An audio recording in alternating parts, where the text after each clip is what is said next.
Welcome to the Zencast. My name is Dale Pickles, Managing Director of B Squared and the host of the Zencast. As always, welcome to the Zencast, especially if this is your first one. And the aim of the Zencast is really simple. We want to help lots and lots of people, including myself, learn more about special educational needs and disability. And this week we discussed emotion-based school avoidance and how schools can support autistic pupils around this. My guest this week is Dr. Sue Sheppard, a senior educational psychologist with over 30 years of experience around autism. She has been a consultant to the Lorna Wing Centre for Autism, part of the National Autistic Society, since 1996, and was a close colleague of the late autism research pioneer, Dr. Lorna Wing.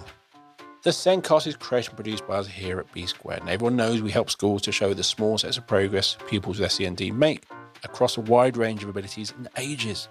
But do you know about Autism Progress? This is our framework for helping profile a pupil's autism and how it impacts them.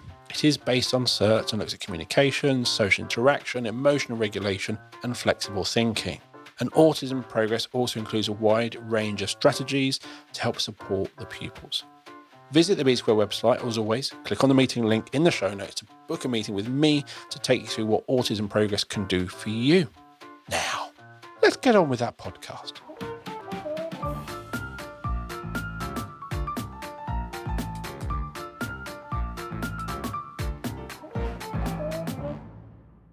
My guest this week is Dr. Sue Sheppard, a senior educational psychologist with over 30 years of experience in autism. She has been a consultant to the Lorna Wing Centre for Autism, part of the National Autistic Society, since 1996, and was a close colleague of the late autism research pioneer, Dr. Lorna Wing. Sue is Real Group's specialist EP for autism and also chairs the expert reference group for the whole school SEND units on autism and will be the lead content writer for the project. Welcome to the show, Sue. Thank you. It's great to be here. It's great to be back, you mean, because... It's great to be back, yes. We already recorded this episode and the whole recording equipment, both sets of it, went completely wrong. So Sue has had to come back and re-record, and I hope we'll do justice. It was a great episode and I look forward to recording it again. Now, before we dive in, I mentioned Lorna Wing in my introduction. For those who don't know about Lorna, who she is, what has her impact been on autism? Lorna was a fabulous colleague. I mean, she was a real sort of one of my main mentors, really. But I think in terms of autism, I think as a parent of an autistic daughter, I think she came with that insight, but she was also incredibly thorough with her research and she asked lots of questions. And I think she was the first person to really open up the idea of the sort of spectrum model, that, there were sort of more classically autistic children who had always been present in history, but she could see that there were overlapping aspects.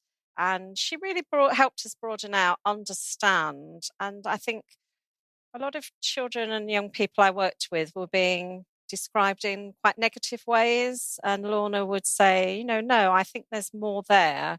And then her other legacy, really, great advocate for parents, but she really drove the whole system of formulating diagnostic models and training to try and make sure that clinicians understood how to effectively diagnose autism, which was great. And I'm still sort of continuing with the disco, which is one of the legacies she left behind. So I came across the name Lorna in the Neuro Tribes book, yes, which is like the history of autism. And it's not an easy read. And it gets quite frustrating and angry at times as you read and you realise, I really didn't want to be autistic in that era. Yeah. And I think Lorna was part of this thing which brought a lot of that history away from America to England, to the UK, and really changed that definition of what autism is. I think before that it had to be present at birth. Yes. There were lots of very strict criteria. And if you just missed one thing, then, you were not identified. And then you were sort of left in limbo, really. Well, if we don't quite tick enough boxes, what does it mean? She helped us make sense of that. And Steve Silberman, who wrote Neuro Tribes, I mean, he did meet Lorna. I've met Steve as well. He's absolutely amazing. And I think he's captured so much. He's really captured so much in that book. It's a great book, Neurotribes. It is. And people ask why there's so many more autistic people around now. Why has there been this explosion? It's Lorna's fault. It's Lorna's fault. Well, she always said there were far more autistic people than anyone else. So she knew a lot. She had a lot of insight. Yes. And I think when people quote, why is there so many more? It's you need to look at the criteria and how that's changed over time to completely understand why there are so many more diagnoses. And also the strengths, because so many autistic people, it's their strengths that have let them actually function well in society. They've contributed so much. So, I can remember Lorna working with some quite sort of, some academic professors and sort of looking at their profiles, and they were living their lives, but they also would fit within the broader spectrum. For those who've never heard of Lorna Wink, that's a brief introduction. I highly recommend the book Neurotribes if you want to learn more about autism and that history and how dark it's been and how it's quite happy at the moment, believe it or not. So today we're discussing Emotion-Based School Avoidance, or EBSA, with a focus on supporting autistic pupils. And as preparation for this podcast, you sent me some stats about autistic students. With more than a quarter of autistic children in England are persistently absent, missing 10% or more of a school term. And 70% of these students say that their teachers do not understand their condition. And finally, 55% of these students say that teachers who don't understand them is the worst thing about school. Those stats are completely depressing, but I also really understand them as an adult with both autism and ADHD and a parent of neurodivergent daughters who have gone through the education system. It's not good, is it? No, I mean, and sometimes I think, a lot of my work now, over the years, I've worked with many students who've struggled to attend school. I think the latest estimates, it's between 1% and 5% of all students actually are not really managing to attend school regularly. And I think in some sectors of education, it's really high. But I think now we are kind of learning and understanding a lot more. I think there's been a drive to change the narrative. There is a lot of, because it used to be called school refusal. Yes. Yeah, the language we use, I think, is so important, because refusal, it sort of implies that it's a bit defiant. You're choosing to do this. You're in control of it. Whereas, the young people I work with, it's their high anxiety that's the key factor. And a lot of them actually do want to be in school. And I don't think always the sort of teachers in school actually feel that. They just perhaps think, well, they'd rather be at home. Well, they would rather be at home because they feel safe. And I think one of the reasons that they're struggling in school is they don't feel safe. They don't feel they belong. That sense of belonging. There's a lot of research coming up now looking at school belonging and how we can promote that for all students. But I think for autistic students, we have to think a little bit outside of the box. There's a really good article in The Psychologist by an educational psychologist called Meg Fairclough, and it's Can't, Not Won't, Rethinking School Avoidance. And she talks a lot about the narrative, the way we've used language. And I think, if you just think of refusal, you're missing the complexity, because it's multi-layered and it's unique to each individual. It is. And we got to think that everyone else is going to school. It's very much as this is what you do. All your friends are there. Yeah. All the fun you want to have is going to be on the way to school, during those non-structured times in school, and on the way home. All your friends are going to be there. That's your best chance. If you're at home, you're on your own. You can't talk to your friends. It's completely different to a weekend. You're isolated. It's not an enjoyable place to be. Now, yes, in some situations, it's a lot more enjoyable than school. But in terms of what is enjoyable, it's not very much it's not high up there. It's not something of, oh, yeah, I'm just not going to. They'd rather be in school, but they can't. Yeah, they can't. It's not that they won't. And I think that narrative has really shifted. I think people, people are understanding, and that one of the terms of reference people sometimes use is the push and pull factors. So what pushes you in, away from school? It might be that you've got unidentified needs. People haven't identified your needs. So you're not being understood. So that's pushing you away. It might be the sensory overload that's pushing you away. It might be the fear of being in social groups. And then what might be pulling you in? And that's the one people sometimes forget to look at. Now, that might be your friends. It might be one lesson you particularly like. You may particularly be into maths, or you may particularly be into, music or art. It could be anything. What are the factors that might pull the student in? There might be an adult you enjoy spending time with. And then there's the push and pull factors at home as well. And we do have to look at those, because there may be things going on at home that are kind of, influencing whether the student wants to leave the home. Yeah, I know that if your parents are both at work, again, it makes being at home mess. But if you are a young carer, Yes, exactly. Yeah. or you're not registered as a young carer, but you kind of have that responsibility at a low level, and you want to make sure your mum or your dad are all right, there's that reason to being at home. And it's interesting. I was with a student yesterday and talking to this student about, how they were feeling. They're now on the school holiday. So I've seen them in school, and it was a very distressing time. It was end of term. They weren't coping. There were all the end of school plays and sports days and all the things that just messed up the routine. And we were doing some work around how they felt about school. And already at the beginning of the summer holidays, they were talking about the return.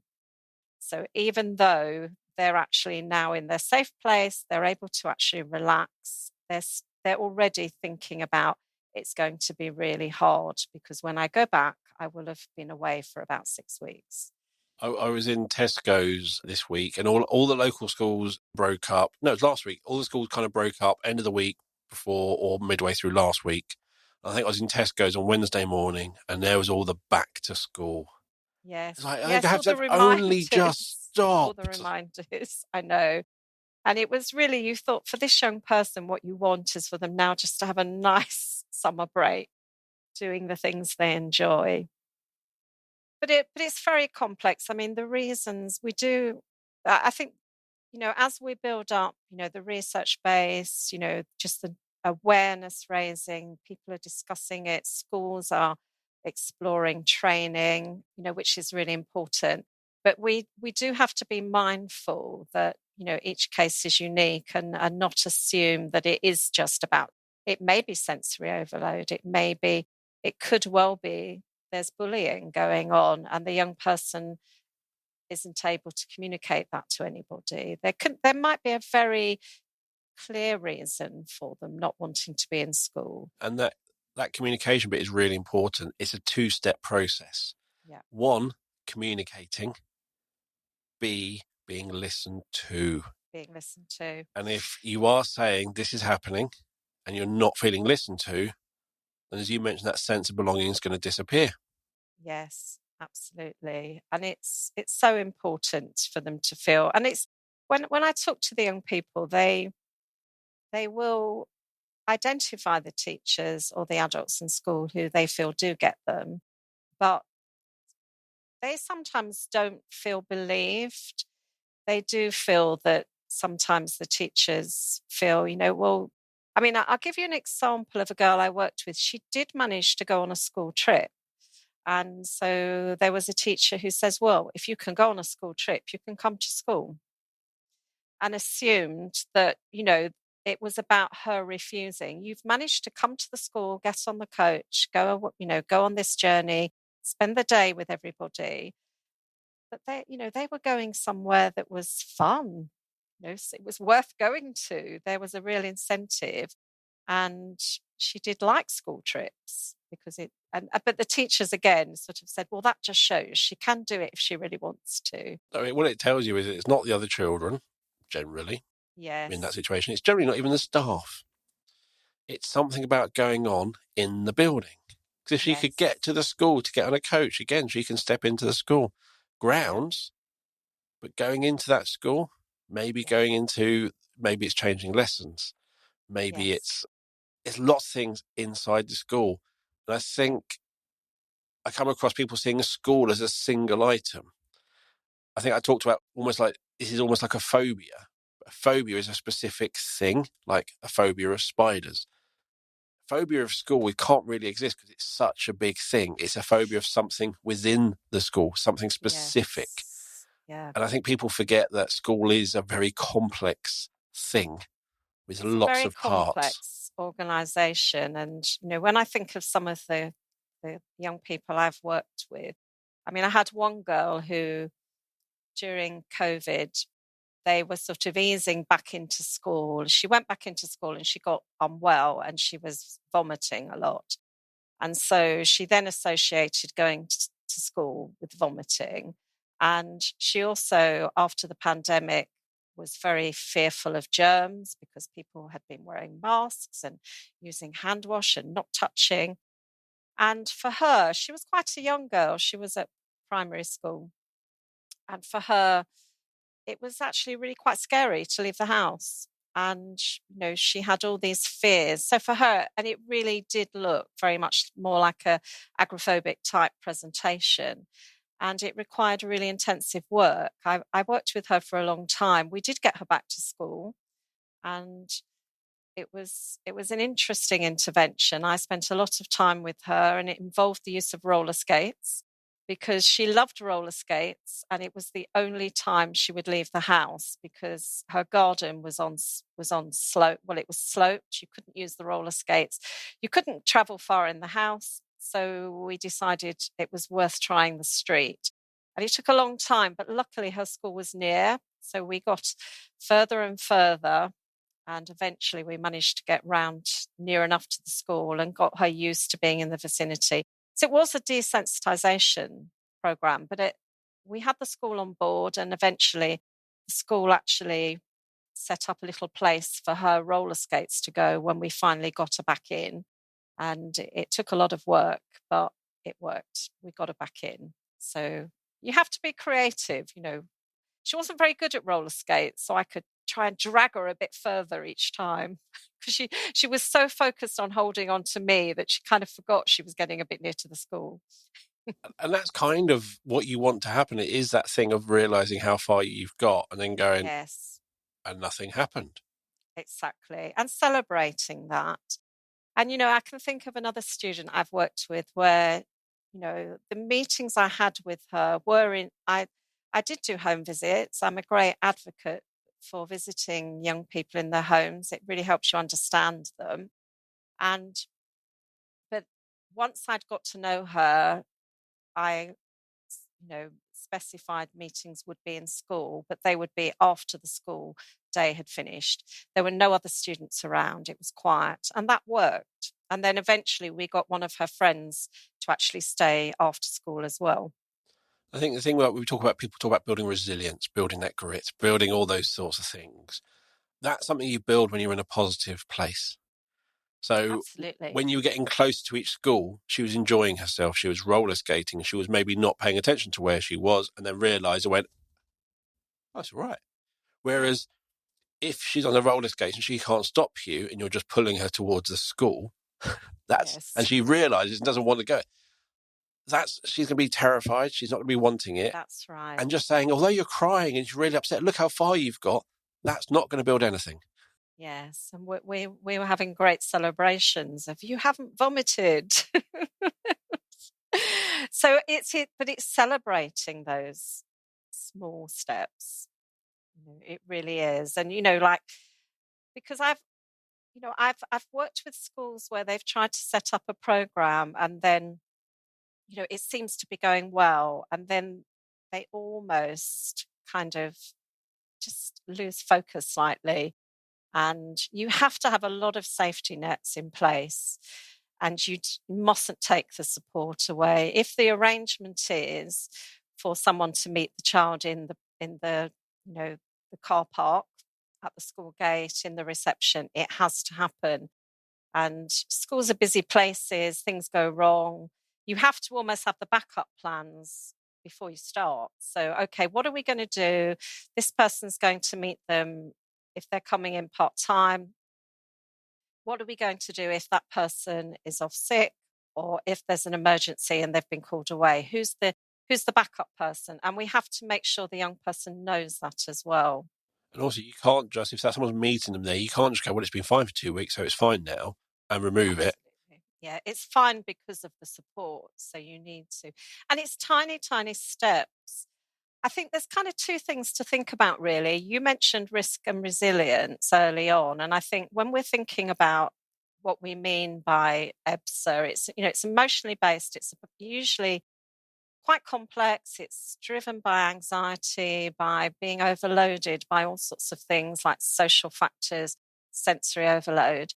But we have to actually, in a way, try to get our practice, the way we support autistic young people in schools.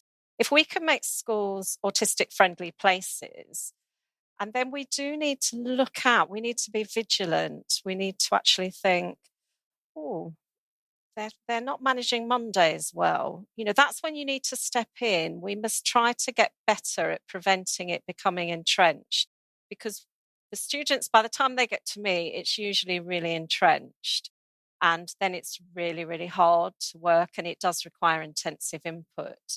So I think we need to think about those risk factors. How can we screen for that? There's a lot more training out there now, and you can actually, there's risk and resilience kind of screeners. You can look at students, work with a team of people in your school to actually say, are there lessons where they're just not attending because they may be in school, but they're absent from lessons? Are they just going to the sensory room, the safe haven for every single maths lesson? Okay, but we need to think more flexibly about how we teach them that subject. It's obviously not working.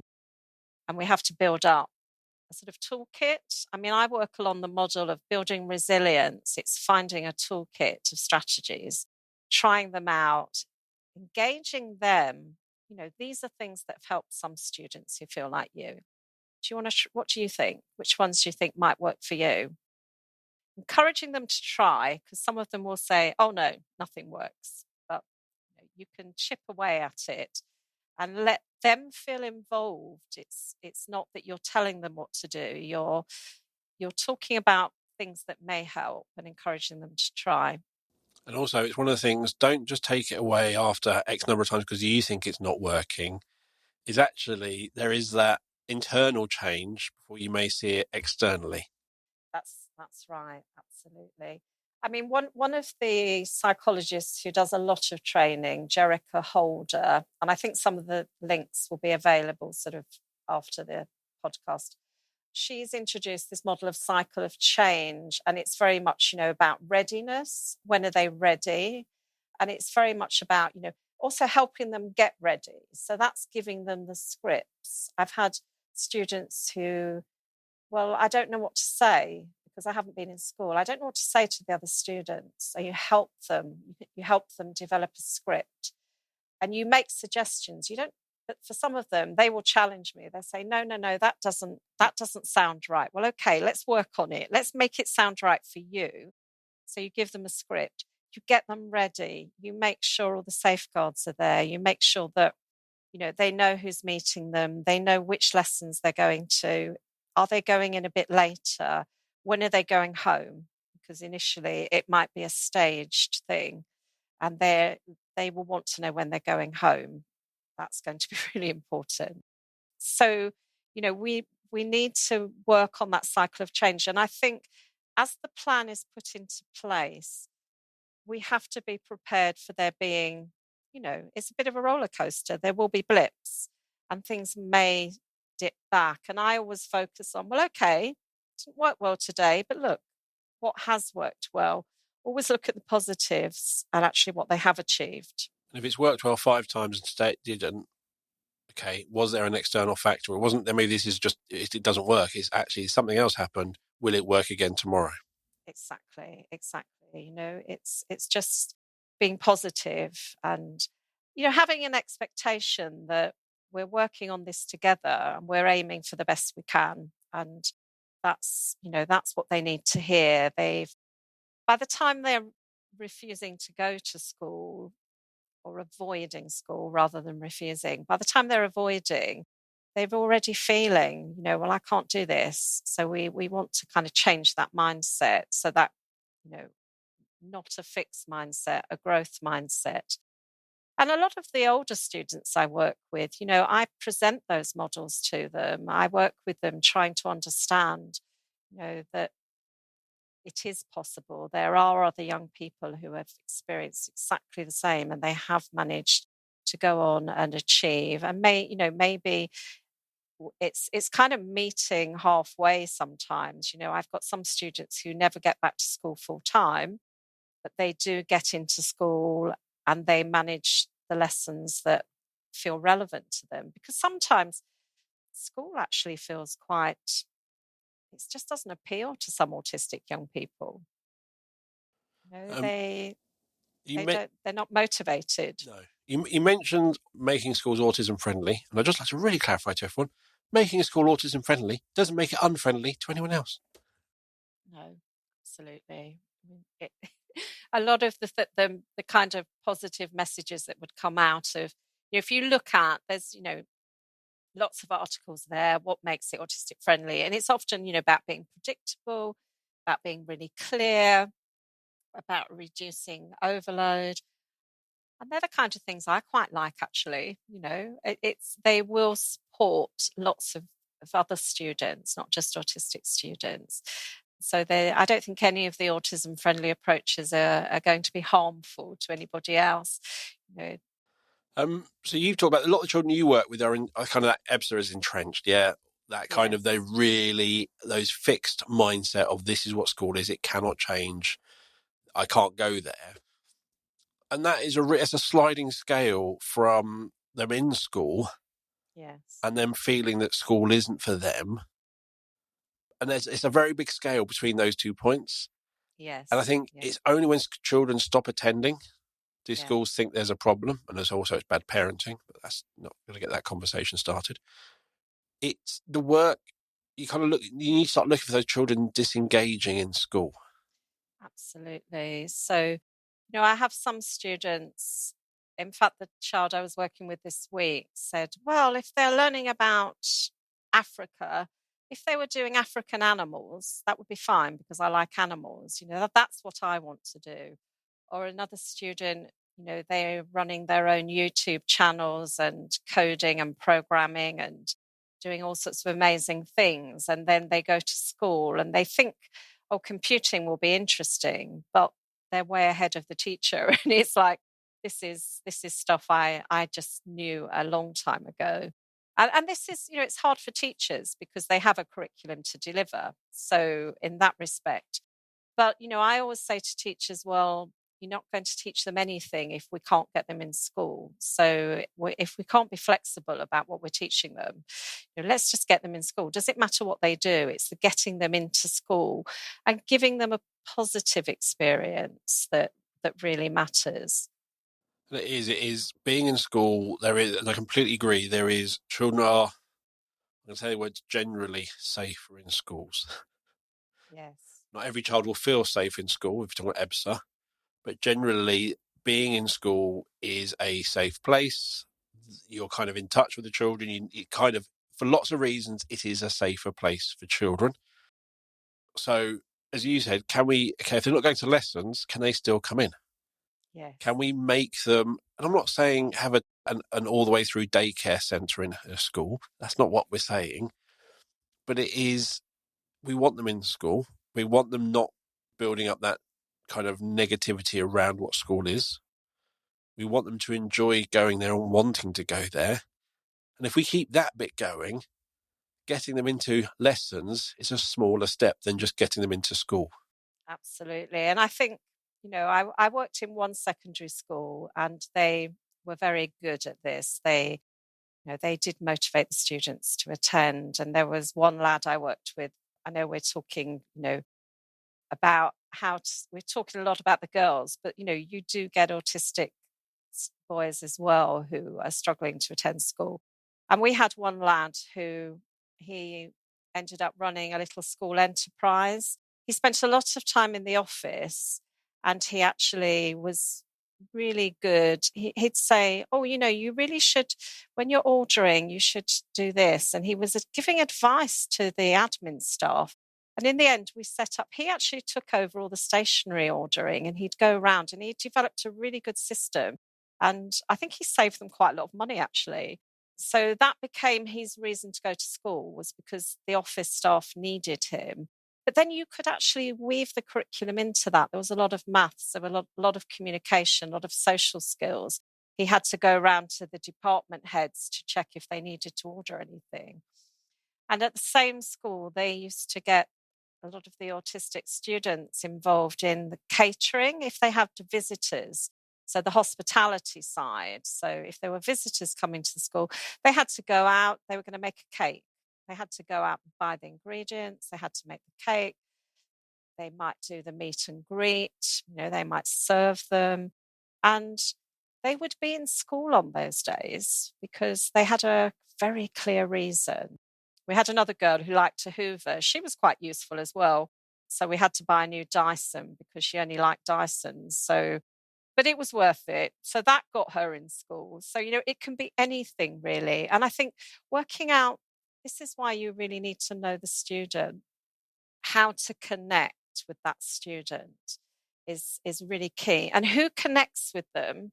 It might not be their class teacher. It maybe, it could be someone in the office. The school librarians are often amazing. They often know all the autistic students really well because that's where they hang out. They don't want to be on the playground.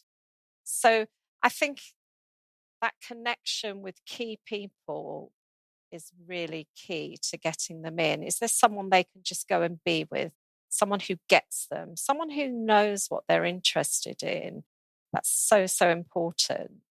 And I do worry. I mean, we're kind of with the current new government, looking at curriculum reviews. And I think a lot of the subjects that used to get young children and young people motivated in school, some of the creative subjects like the drama and the art and the music have just been diluted down and down and down. And some of those subjects were ones that really would motivate autistic students to be in school. I also think that a lot of that project work has gone. So my daughter did drama up to year 9. Yes. And it was, you go in for a lesson, you do something for a lesson or maybe 2 lessons and it's over. Yeah. It never really built into anything, which meant you never made a mistake which cost you further down the line, which you didn't learn from that. Yeah. And I loved getting involved in those projects. It was a great fun thing for me to do. I enjoyed getting my teeth stuck in. I could go in a direction I wanted, which means you can adapt that curriculum. It can be tweaked to each child's interests. That's gone down. And I really hope with the curriculum and assessment review and maybe the school's white paper, that sort of learning and that way of assessing is going to come back. Yeah, I think we do need to really, I was talking recently to someone who used to teach English and drama, and she said, there used to be a big focus on, valuing some of the spoken communication, the speech and language side, and now it's all about writing everything down, and it's really, so I think we need a good shake up. And I think, actually trying to think what's autistic friendly, I think would benefit lots of students if we can really, that the same school I mentioned used to employ a lot of young, fit graduates who were kind of trying to sort out what they were doing. And they were great at getting the lads, even if they didn't like team sports, it would be, okay, let's go in the fitness suite, let's go and work out, And so that day they'd think, oh yeah, so we'll come in.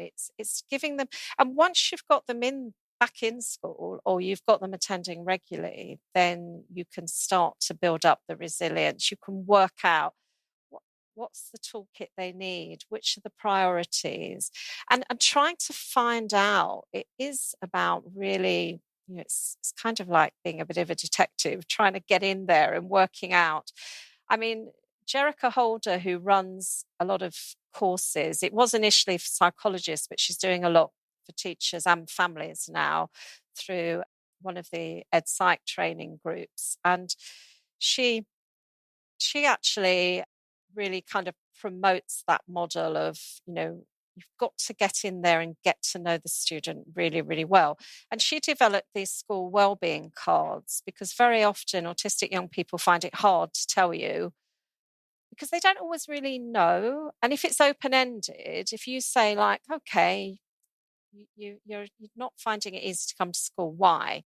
You're probably not going to get very far.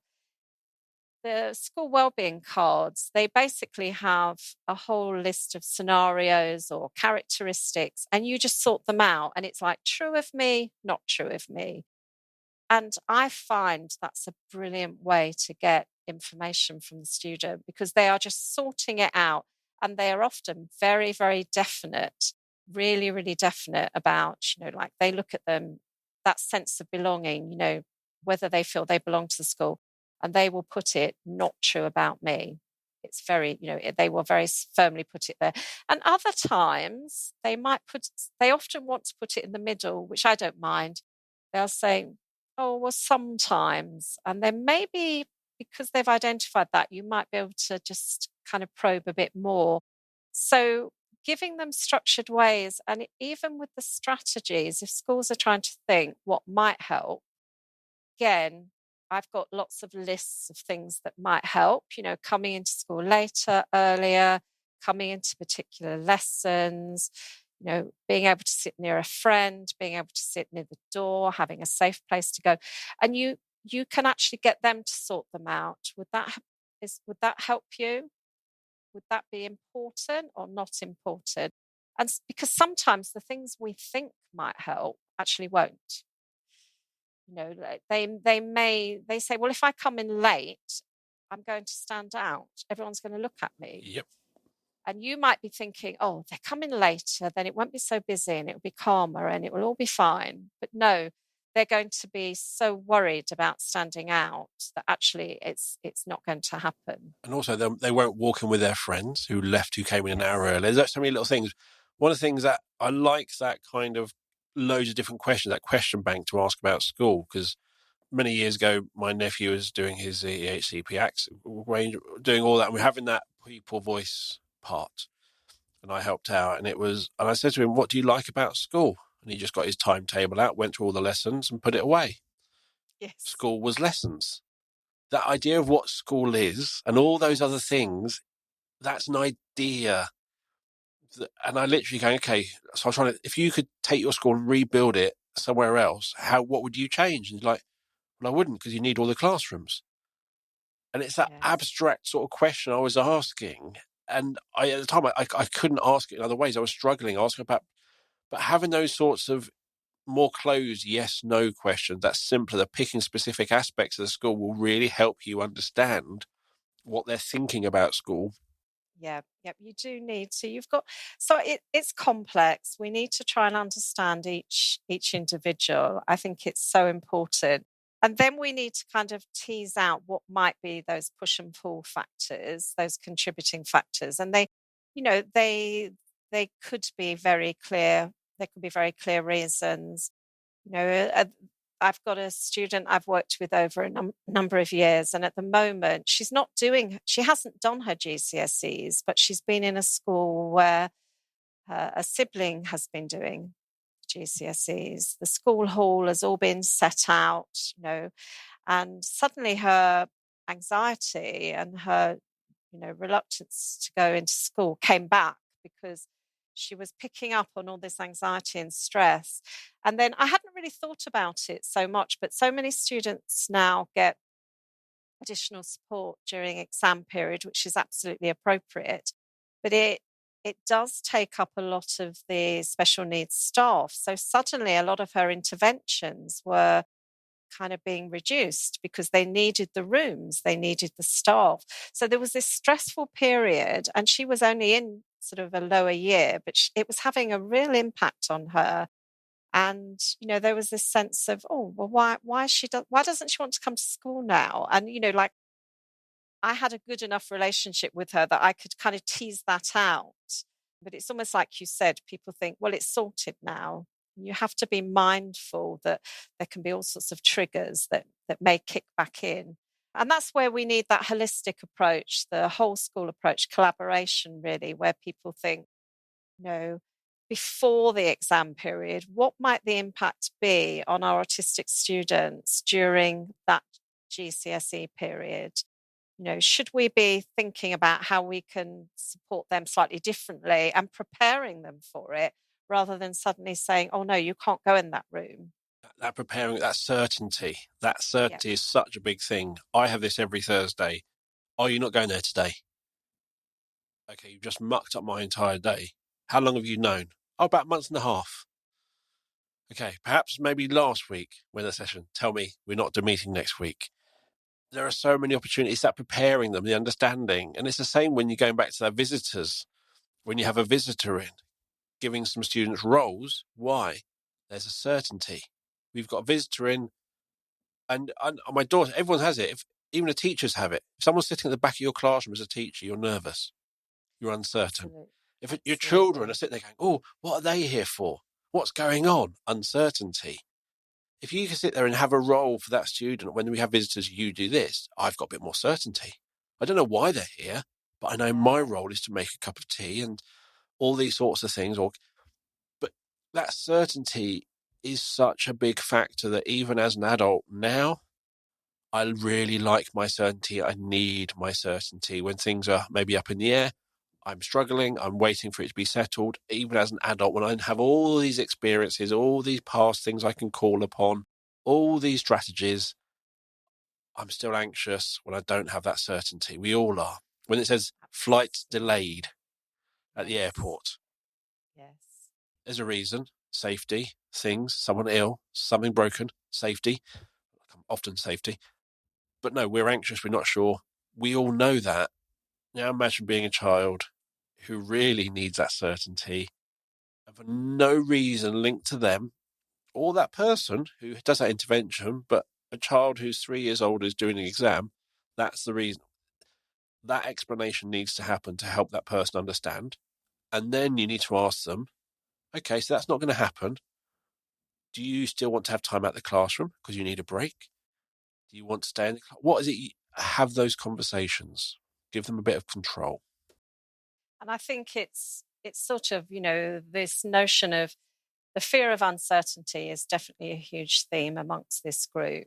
And, trying to be preventative, actually looking ahead, thinking, like the moment a member of staff's not in that day, you almost need to have sort of the plans ahead, so the student knows there will be days when your teacher won't be in school. They may be on a training course, they may be unwell. So, actually having the plan there ready is so important because that fear of uncertainty is kind of key. But I think the other thing I just thinking about, and in a way, like I just thinking of today actually as a novice to podcast, this is our second go. So there's a bit more certainty, Dale. So I feel a bit more relaxed today than maybe I did the first time. Yes. So it's so true of all of us. It was all of us, but for some of us, it's worse. It's much harder. My wife, if she was teaching and she's like, all right, we're going here. And I know as like teachers, it's teacher responsibility to go do the recce, do all the risk assessments. And I completely get that. Makes so much sense. But if my wife was doing some training somewhere else and she had to get there, the weekend before we would drive there. Even if it's half an hour away, we would spend an hour of our weekend just driving there, me driving, so she could see there, check out where she could park. Is there a lot of parking? If that's full, where do I park? Cool. She's happy now. She'll happily drive there 2 days later. And I have to say, some of the families I've worked with have just amazed me because, use the parents because the parents do know the children and the young people best. I've got families where they will, even though the young people really struggle to engage in school, if they're motivated perhaps to go on the school trip, the parents will take them in advance. They will prepare them. They'll, go along with them. I've got some young people their anxiety about being away from home because they may be fearful of something terrible happening to a family member. That's one that comes up a lot. That sort of, there can be issues around separation. And so the parents who book a hotel so they can go to wherever the school, whether it might be a residential trip, the young person might manage the structure, the timetable bit, and then the parents actually are, they've booked a hotel room so they can still be with their safe adult overnight and then go back the next day. And those kind of things can kind of make it work. It may not be, the ideal, but it's better than them not participating at all. You kind of go for the best you can, and use the parents' knowledge of the child, because they'll know the kind of limits, they know how far you can push. Like with roller skating girl, we made a decision at one point. She was going into school, and sometimes you do have to do that. Historically, people would just rock up at the houses and kind of almost manhandle the young people back into school, and that's awful. But if you've got a safe setup and everyone feels comfortable, you can make it work. But it has to be the right time. It's got to be sort of time critical, time sensitive, and everyone has to feel it's safe. And that's about knowing the young person incredibly well. And also, just going back to that child on that trip, is they might be able to go, you know what, the coach is going to be noisy, but I'm with my friends. But we're going somewhere good. And they'll weigh it up. They will. And they will mask. They will put that mask on and they will get through that day. And it might be, if it's a residential trip, that mask can only be worn for 8 hours. Yes. They need to be somewhere to take that mask off to let it out. It might be their nighttime routine gives them that comfort. It often is. It often is the nighttime routine, and it's sharing a room, lack of sleep. Yes, I'm so glad you mentioned the masking, because that's the other misconception that often comes up, that adults in school will see the young student coping, they think. What they're not seeing is what's going on inside and how the anxiety is building up. And then when they go home, it often just comes out. Or, a good autism friendly strategy is to have a safe place where they can just go and, just be themselves, just get back to a kind of state where they feel happy. Because it's that pressure cooker, it builds up, up, up. And, but if they're internalizing it, masking it, it's exhausting, absolutely exhausting. Students, there's a approach, energy accounting, and a lot of the young teenage girls I work with, we look at that and they love that, charging my battery, what's draining it, what's charging it. You can use the analogy of, the mobile phones and technology, and they will tell you what drains their battery.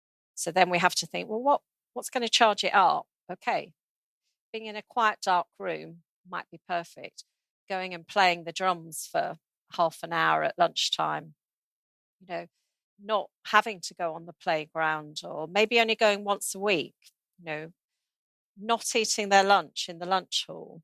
So many students can't cope with that.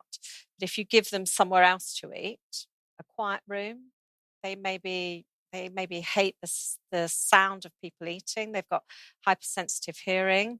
There's all sorts of, this is why you do need to try and delve and work out what all the triggers are. And it's, it's complex. It's not easy, but, there is work we can do. And I think it's then about levels of intervention. You talked earlier about there's the entrenched patterns where it's built up over time. And there are some where if we're noticing they're absent certain days, they're using their timeout cards certain times, where are they spending their free time? What do they do at break time? Are they just in the library? Are they kind of, is it transition times? Have we even considered that they, maybe haven't had their learning needs identified?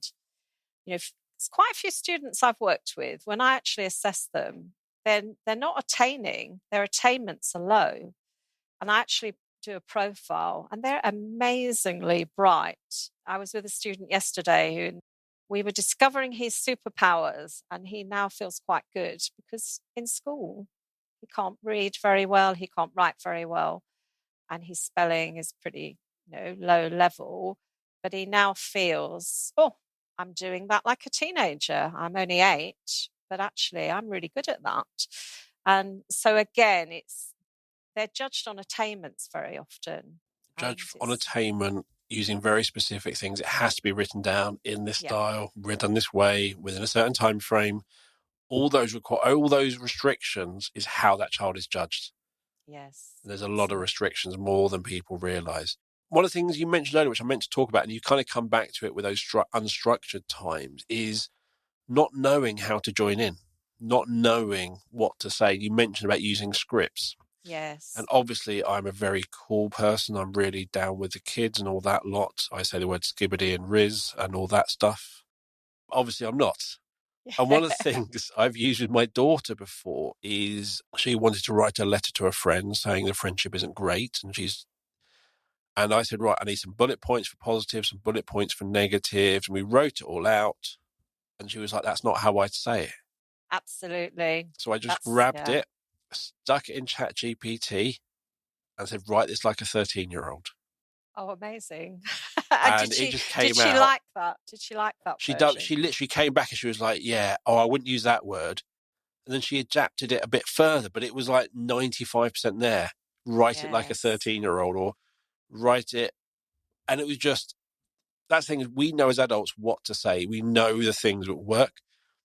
Just we're not saying it in the correct way these days and all that lot or whatever. But using AI can help you find that middle ground. It's an interesting, I mean, that's going to, I think, be a shifting way of looking at some of our interventions. But, and one of the schools I worked in where there are a fair number, I do work in a couple of girls' schools where there is definitely, they're smaller schools, parents have chosen these schools for a particular reason. And, I've just done workshops for students, as have the school, and just getting the girls together so they can talk about what's worked for them and giving each other advice. Because as you said, sometimes we're just too far apart. We can kind of give them some tools, but they've got to fit to their actual specific context. They don't necessarily work. And, emotional coaching is kind of used a lot in schools at the moment, but I think sometimes that can be done by peers as well. So I think if they've, they are quite good at helping each other as well. We do need different levels of support, and I think schools are getting better. There's a lot of training out there. I think, if you're a school thinking, you need to audit, you need to think, how are we meeting the needs of this group? Are we actually understanding them? If we're not, do we need some staff to actually go and do some training? Do we need some whole school training? Real Training, who I work for, we do a sort of master's program on autism. There's a couple of courses and you can go on and do research, and it's very practical, linked to your school. It would be auditing your school. What are we doing well? What's developing? What haven't we started? Everyone's journey is evolving, and I think schools just need to be open. There's a lot of good training out there. There's a lot of free resources. I think there will be some shared from this podcast, but there's a lot of good material out there around, the EBSA. Lots of things you can do to sort of monitor if there's students you're kind of a little bit worried about, because we don't want it to become entrenched. So it's about whole school positive, empowering approaches, but it's also about, I'm a bit worried about these students. It's going a little bit, there's things that are just alerting me. Could you have systems in place that actually help you then think, maybe we could do some workshop activities. Maybe we can put some different interventions in place. That preventative approach is really key. One of the things you talked about getting the girls together made me think of one of the challenges my daughter had. So she's autistic and she's learning about herself. So she got her diagnosis in year 10 and she's learning her rules. and I'm learning her rules. She doesn't always know she's got a rule, and sometimes we have to help see that she has a rule, and she's not going, But then when you get her friends together, they're all learning their rules. And they're different each day because the hormones are going off. That's right. And I know that if you have a problem with someone you work with, you're a pretty fixed person. We generally are quite, unless there's relationship issues going on, generally we are quite fixed people. We've learned how we are, we've learned all our strategies, and we continue through life. And if you're having an issue with a colleague, they're going to be pretty fixed. So it means that if you work a strategy, it will generally work. In secondary, when you're having that fallout between two girls, they're all both finding their rules. The other person's finding their rules. They're both getting it wrong. It's not so simple as this is a strategy you need to do. Let's get on with it. That might work for a few days. Yeah, yeah.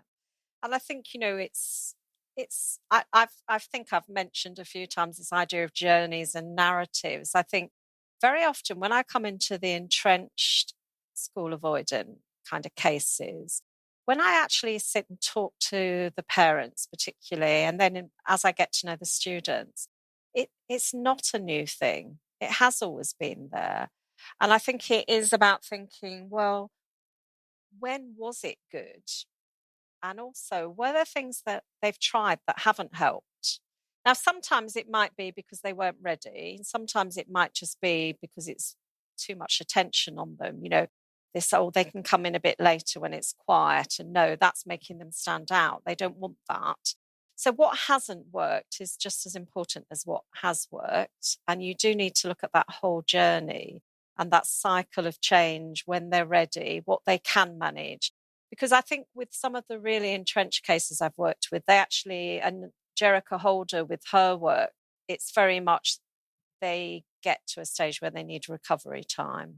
And I think sometimes other people have to actually take that decision and say, right, actually, we just need a recovery period. Everyone can stop, reflect, and then we'll start again. And I think, that for some young people, that's really important because their mental well-being can be so compromised. If they're ready and they are willing to try, then just involve them in the plan as much as you can. What will help?